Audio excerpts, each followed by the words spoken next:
Mummy was outside washing her clothes one Saturday morning. I kept pondering what to do, considering what Uncle Felix had been doing to me. Mum sighted me and abruptly remained silent. She removed her hands from the clothes she was washing. "Come," Mum said, motioning her left hand, and I went to meet her. I kept biting my left thumb, but Mum shunned me and removed my hands from my mouth. "What's going on? Or do you want to tell me that you've not eaten anything since morning? What happened to the spaghetti I cooked?" "Mummy, I'm scared," I stammered, cracking my fingers. "Scared of what? What is it? Talk to me. I'm your mother."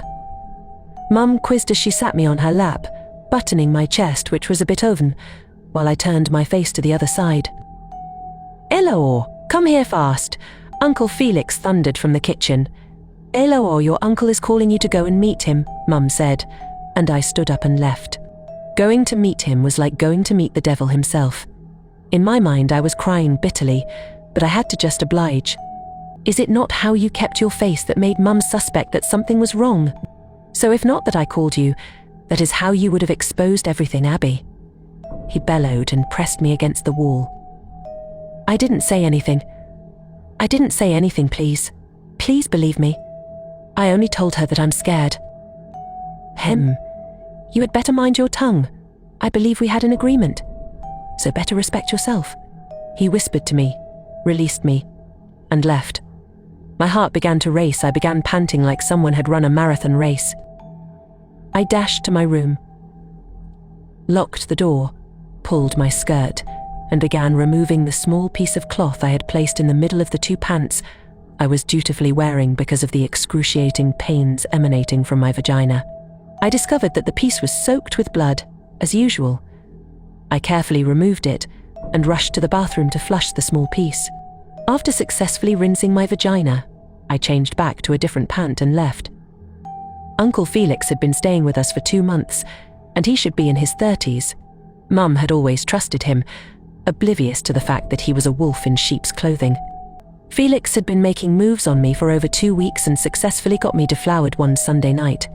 I was bleeding constantly, but I kept it hidden from everyone, exactly as Felix had threatened. Daddy was constantly busy with work, so he didn't have time to focus on family matters, and on top of that, he was the one battling to sponsor us to school with his salary, while Mum provided for our eating and some home items like clothes, shoes. Setram was a part-time teacher in a private school, so she spends a lot of time at home, and she also owns a hair salon. She had a manager working in the shop, implying that her attention was not generally required before making transactions, and for the past few years, I hadn't paid a dime to make my hair. We returned from church as usual one day. Mum and Dad left, saying they needed to check on one of their friends with whom they had a vital discussion. Immediately they crossed the gate. Felix carried me to his room, pulled his trousers, and began stroking me. During that time, the bleeding I was experiencing had stopped. "Uncle, please, I'm not feeling fine. Please," I cried out because I was aware of the sufferings and excruciating pains I had endured the previous time. It was still ringing in my head like a warning bell. "Relax, it's okay. I'll take you to Market Square and buy you ice cream. Don't worry, there's nothing there to worry about. I believe you're no longer bleeding." He repeated this as he lifted my top to yank it off. I attempted pleading with him, but they all fell on deaf ears. He forcefully went ahead to do it with me on his bed with his puff that was over 5 inches in length, and the bleeding worsened. You know the agony of itching a healed wound? That was exactly what I went through. I felt afraid at one point, and due to his constant threats, there was nothing I could do other than just lay on my bed crying and groaning in pain. I rushed to my dad's room the next day when he was about to go to work. I told him that I was having fever. He was quizzed. "Jesus. Eloor, why is it now that I'm about to go to work, eh? You couldn't inform either me or your mother yesterday." "It's okay, Shah, it's never too late. So how does your body normally do you?" "Daddy, it's my, I began stuttering immediately I saw Felix as he rushed over. "Eloor, what is it? What are you doing here by this time? Are you not supposed to be sleeping?" he muttered, pointing at me as he entered inside. "Felix, it's okay. She's my daughter, let her talk. She has every right to come to meet me whenever she needs help. She was telling me about something. Eloor, go on, I'm listening. Dad confronted him and sat down to give me a listening ear. Daddy. Daddy, can I talk to you alone because you're always busy with work? I said, covering my face with both hands to avoid Felix's threatening looks. Eloor, you're wasting my time. I have a meeting to catch up with. Felix is your uncle. Say whatever you want to say. I'm listening, please don't waste my time. I stood there speechless. I felt uneasy after noticing that the new pants I wore when I woke up had gotten drenched with blood. Dad swiftly got to his feet and handed me 1,000 naira note to give to Mum so she could assist me in getting some medications for myself. He carried his suitcase, shut the door, and walked away, and his uncle followed him. He advised me to hold off on telling him anything until he returned from work. Throughout that day, I couldn't summon the courage to walk up to him again because of Felix. During that week, Mum's manager misplaced some of her business money, so she wasn't really herself. I would sob in my room for days during the bleeding. The pains were so terrible that I was unable to go out and hang out with some of my classmates with whom I completed secondary school.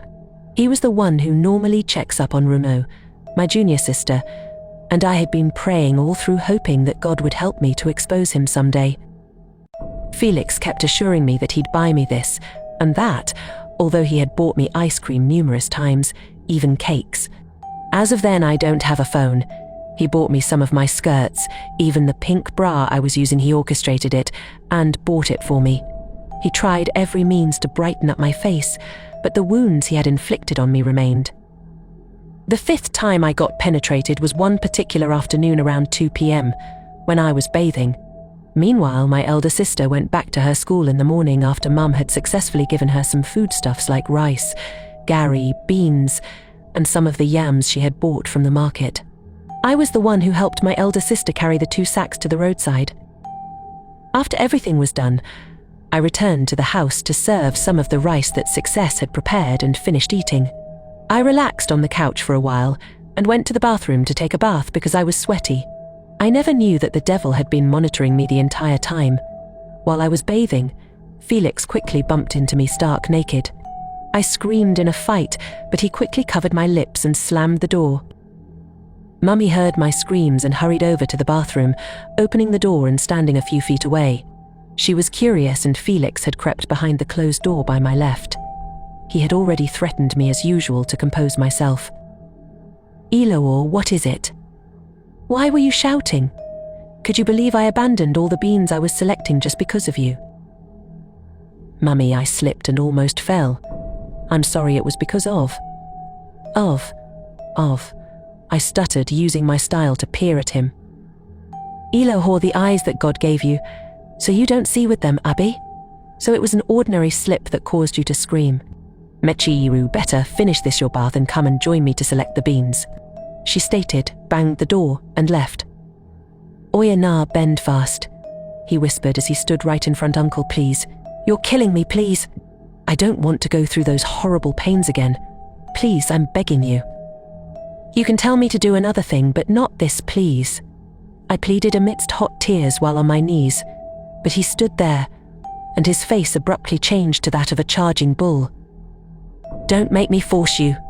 Just let me do my thing and go, that's all. Do I make myself clear? After all, you're already getting used to it, and very soon you won't be feeling much pain, he stated and proceeded to thrust, slamming me against the wall without letting me utter anything else. I struggled to clean up all the blood and reached for my bed while sobbing bitterly and covering my face with the pillow.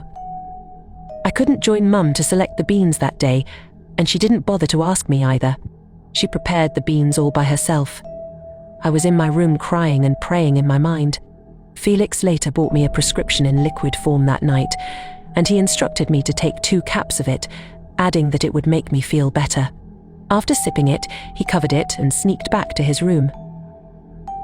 It had been over 6 months I had been going through all the pains and sorrows. On occasion, he would not penetrate me, but he'd just stroke my breasts, kissing and touching me all around. One of the things Felix does for a living is selling items online: shoes, watches, bags, outfits, and so forth. and delivering some to his customers' homes. After placing their order, he works with some groups of people. There was even a particular day that Felix and I went to service, Thursday at 4:23 p.m. It was aired live from the Mother Church, except when Henry was ministering. While the ministering was on, Pastor Henry summoned Felix to meet him at the altar.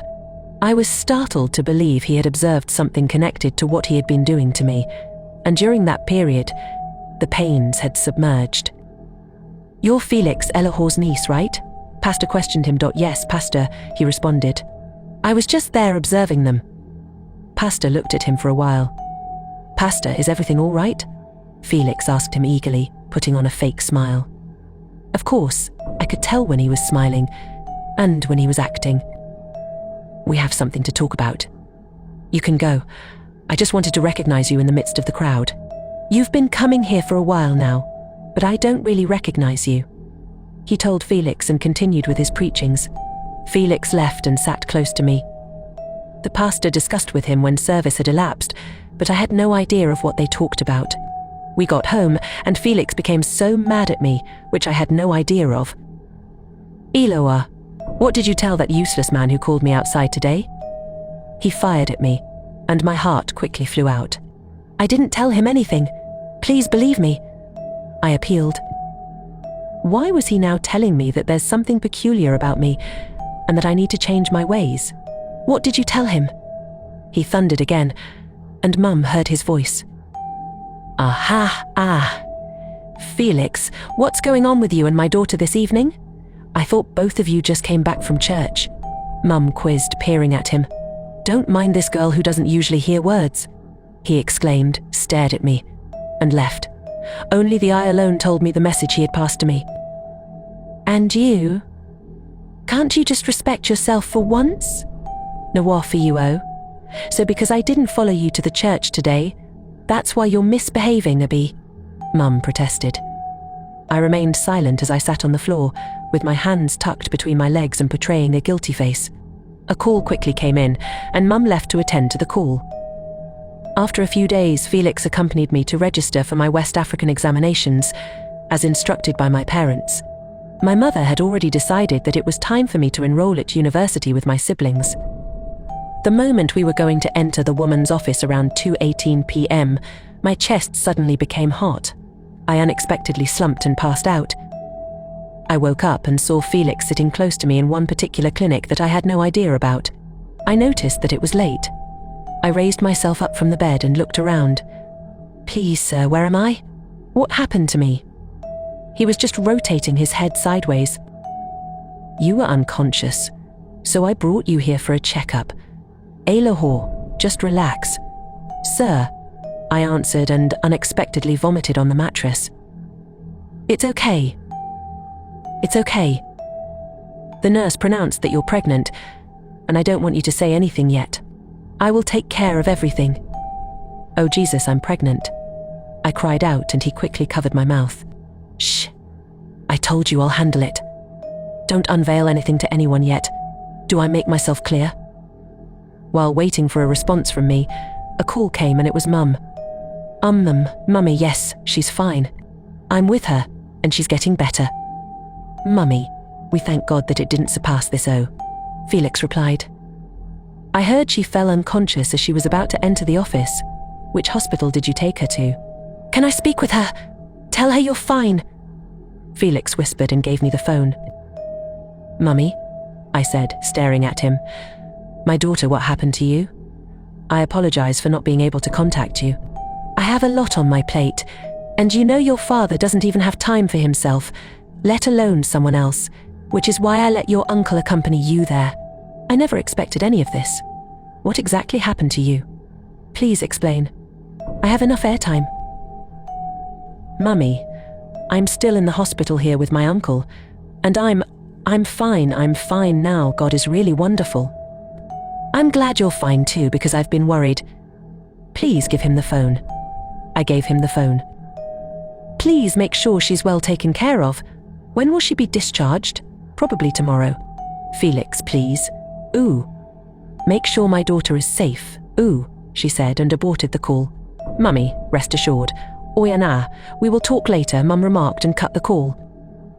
I successfully got discharged the following day, and Mum was so amazed and insisted that I should take enough rest. The day that I managed to complete my WEC registration, he penetrated me, but I didn't feel much pain. He also administered 2 specific drugs to me, Cytexex and misoprostol. He asked me to take 3 of each for a total of 6 tablets every night before bed, and I complied. He also assured me to remain silent, and that he'd do everything he could to cover up the pregnancy. I kept taking the medications as directed. A few days later, something unexpected happened. Every one of us was having breakfast in the dining around 5 p.m. Then my chest suddenly became hot like the previous time. I vomited and mistakenly broke the plate of rice my mother had prepared for me. Meanwhile, I hadn't eaten up to 10 spoons. Felix was just staring at me confusingly. Mum and Dad were inquisitive, but I just cried and sped off to my room without looking back. Mum was the one who ran after me. Eloor. Eloor. Eloor, are you not the one I'm calling? She called again for the 3rd time. I halted as I was about to enter my room. Mummy, I'm not feeling fine. Mummy, I'm not feeling fine, I said amidst tears. Eloor, you're behaving strangely. Is there something you're not telling me? Last time you slumped, and now you're vomiting. Come here, Mum instructed, looking so worried while motioning her left hand.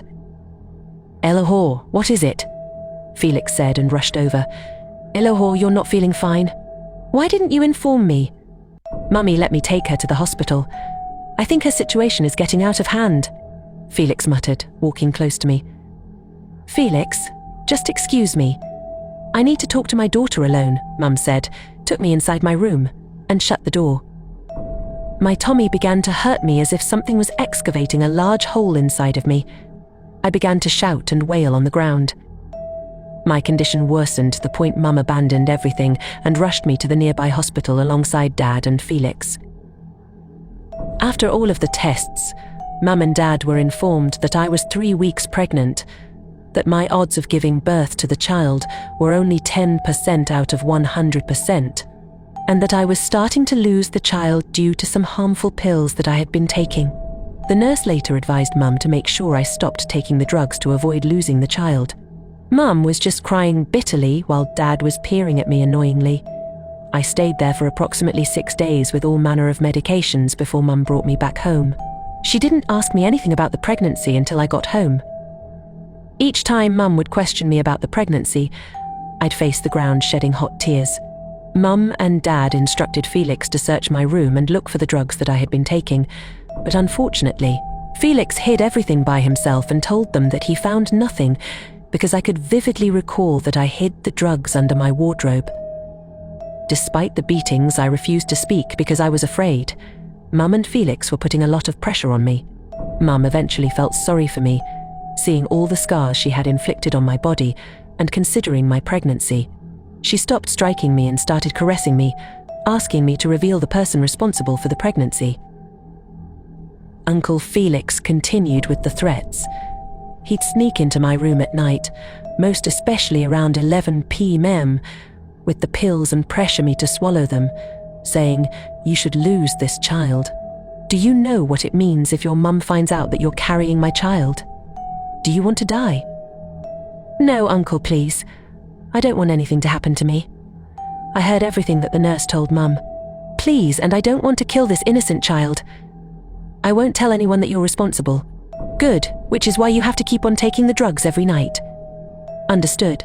Some days after taking the pills, he'd position me and penetrate me from behind, regardless of the pregnancy, and would sneak back to his room. I hadn't noticed a shred of happiness on my mother's face since she learned about my pregnancy. Felix would frequently be the one to beg her while she sat outside crying. Dad, on the other hand, would occasionally choose to stay at home out of frustration. There was a time when Dad became so irritated and started hounding Mum, accusing her of being to blame for everything. There was nothing I could do other than to cry and watch, and if it weren't for Felix, who usually separates them, Dad would have beaten Mum till she was unconscious. After Mum and Dad had reconciled, Pastor came to our house one particular evening to pray with us. It was spontaneous, because we weren't expecting him. The pastor immediately remained silent while we were praying and then spoke to Felix. "Felix, there's a terrible addiction you have, and the Holy Spirit has told me to tell you to stop," he said. "Ha, Pastor, I think you must be mistaking me for someone else though." "Addiction," he exclaimed shockingly. "Felix, just keep quiet and listen to what he's telling you.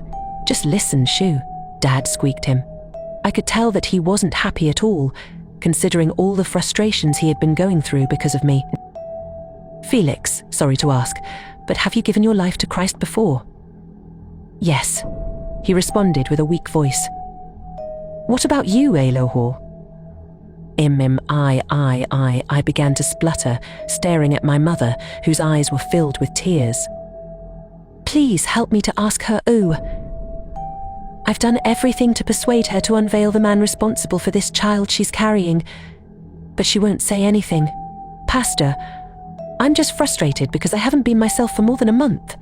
This girl should not kill me before my time, Mum shouted amidst tears. "Eloor." "Yes, Pastor," I replied to him and turned to him. Felix had already stood up, peering at me. "Tell me the truth. You know I'm a pastor and you can't lie to me. Who got you pregnant?" I was simply perplexed and speechless, sobbing silent tears and pondering what to say. "Felix." "Yes," he answered. "Don't you have any idea about her pregnancy? Because it's only the three of you in this house, or are there any other strangers who come to visit?" Pastor confronted him. "How am I expected to know? Furthermore, any random person can enter. She has buddies with whom she socializes. One of them could be responsible for the child. Who knows?" Felix objected, pretending to be one who didn't know what was going on. Pastor dropped his Bible, heaved a sigh of relief, and folded his hands. "You, this girl, don't worry. By the time I torture you, you will speak up. You want to disgrace me in this house, Abby."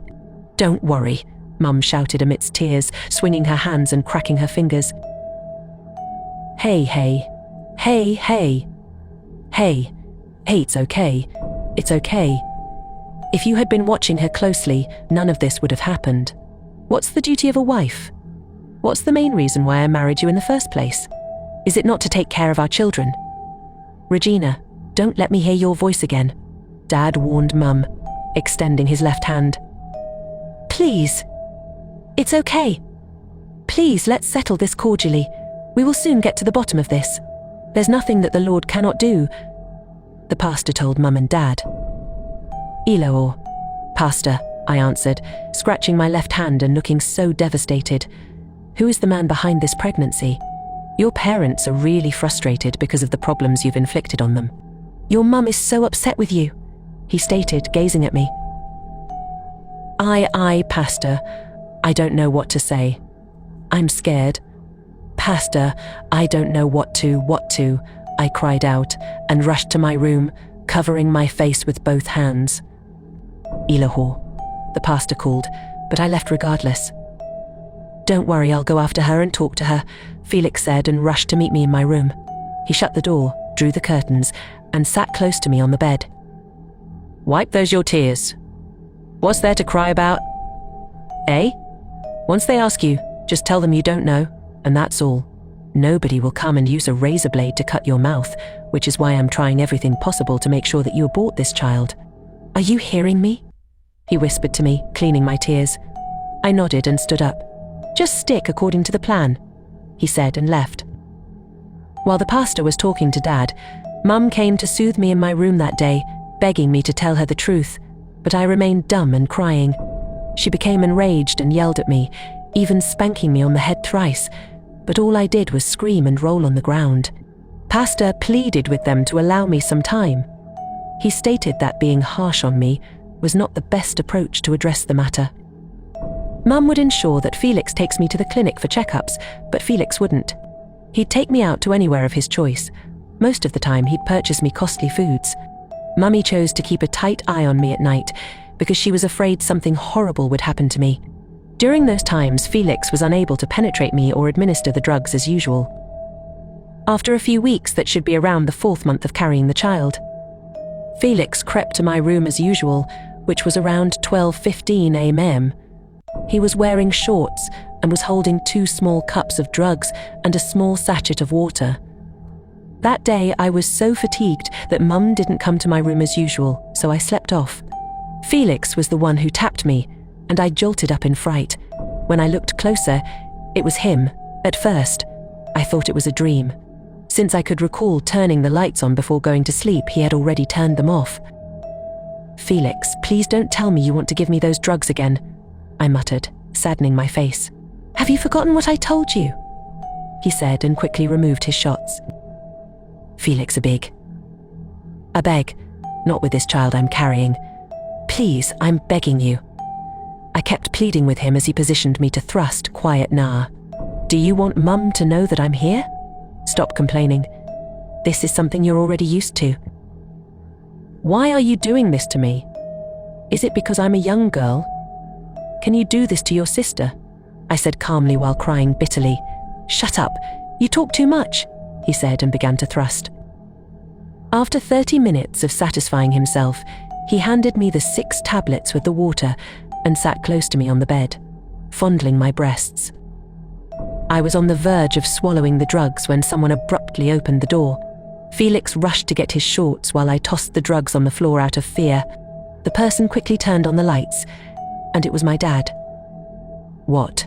Dad thundered and rushed over to knock him on the face, and he landed on the floor. Felix struggled to get up and sped off stark naked. I was on the ground, groaning in pain. Daddy looked at me with teary eyes. "You've been keeping such thing away from me?" "Eloor, why?" "My daughter, why?" he shouted. "Dad, yahi," he threatened me. "Dad, why I don't want anything to happen to me," I muttered amidst tears. "He threatened you? In my own house? And you kept quiet like a fool, allowing that bastard to molest you?" Dad fired at me. "Dad, I am sorry. Daddy, what is going on here? Honey, why this cry now?" Mum intervened, looking so worried. "Your brother had been the one sleeping with our daughter all this while. Turns out we had been turning a blind eye." "I will skin him alive," Dad shouted, pulled his top and sped off. Mum was stunned, standing dumb and staring at me with teary eyes as I lay on the ground crying and attempting to get up. She lifted me from the ground, drew my gown, and sympathetically instructed me to take a bath.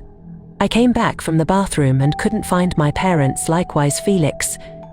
Throughout that night I found no trace of them, and I vomited twice before sleeping. The next day, around 9 a.m., as I went to throw away the dirty water I had used to wash our plates, a black Helix arrived, followed by a small Camry, and Felix had been tied with some ropes and bundled in the back of the Hilux. He was looking shabby and on tattered trousers. His face was bloated, and his left leg looked like it had been shot. They came to a halt, and my parents, numerous unknown security officers, and 2 women emerged from both vehicles. The scene alone caught my attention to the point I hastily tossed the big bowl to my left. Mum was standing and resting on the Hilux, staring at me and crying while one of the women consoled her. My father had a long gun in his left hand. He stormed inside the house like a raging bull without telling me anything.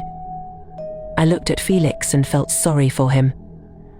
I raced over to meet Mum, knelt in front of her, and began crying and pleading with Mummy. "Please let him go, he's dying. Please, I forgive him for everything he has done to me. He's dying, please. Just look at you.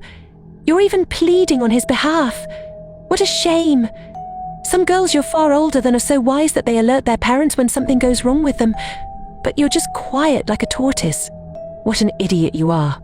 You're just quiet. What an idiot you are. Oh, Jesus, get out of my front. Just go. Get out. Just go." Mummy bellowed at me, jumping up in rage and scratching her hair. "But Mummy," I said. "Go," she shouted. "It's okay. It's okay. Please just go. Your mother is not really herself right now. Just go." As you can see, we are handling the situation, and he has already confessed. We'd make sure that justice is served. Go to your room and take good care of yourself. You don't need any disturbance right now. Young females of your age experience similar things, and with the way they occur, the victim would always find it difficult to speak up. I can relate because I was once in your shoes, but let's keep that aside. One of the women said and walked me inside, and I went to the kitchen. Dad came out after spending some minutes inside his room, banged on the door, and they all drove off. That was the last time I saw Uncle Felix in the compound. When my parents came back during the evening, they told me that he had been jailed. My elder siblings had to rush over from school because of what happened. My mum informed them that although they left after a few weeks of stay, I believe they must have gone to check up on Felix in jail. After a few months, the same woman who had recommended me came to check on me. She and my mother began educating me about sex education and urged me not to allow anyone harass me, that I should say no to sex. Some of my friends who had heard the news came to console me. I successfully got my child, but they had to operate on me before they could remove the child, since I almost died giving birth and it was a boy. My parents advised me to name him Great, that he'd undoubtedly become a great man someday. I was unable to meet the deadline for my West African examination, so I enrolled the next year and continued living with my child and parents until I entered the university. Learn to speak up when you're being harassed. Parents should also try to understand their children, most especially the girls, when they're in pain, because not all of them would have the courage to speak up. Everyone can learn many more lessons from this story, so if I asked you what you've learned, what would be your response?